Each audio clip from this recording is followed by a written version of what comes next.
What's the bad? Yeah, got to talk about the bad. It's got to be good and bad with exactly. everything. We got to so be honest. Where's everybody. the bad? So the bad with you know, a compound setup like we talked about is there's the blowers in the place with the parasitic draw, right? So initial numbers don't always look to be the highest when you compare it to just turbos only. Right. So yeah, if we're comparing dyno sheets, the peak number is not there.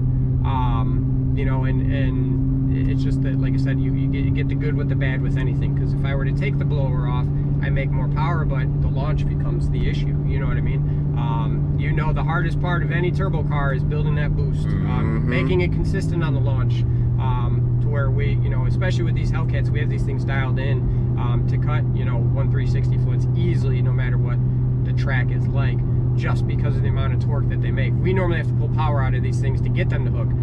So when, you know, when you have a turbo car, you're trying to make the power to get them to produce that 60 foot. Right. So that's honestly going to be, you know, if you're looking at a con of it, is yeah, it's not going to make the biggest number on a dyno sheet. But you know, I would gladly go up next to, you know, Joe's car at the track, go heads up with him and see what happens, because I literally pull up to the line and I flat-foot it off idle, and it will do the same thing every single time. There will be a point when you have a turbo setup, you will get there, but it does take some time. Right, we're just dialing in 2 steps, bump box, launch control, versus you just pull up. You're not even stalling up anything, literally dummy proof. Hold the brake, light turn green, smack the gas, hold on. Exactly. So, you know, that comes down to the pros and cons of it. Another one with, you know, the under, you know, mid-mounted turbo setup, naturally there's a little bit of pipes that hang down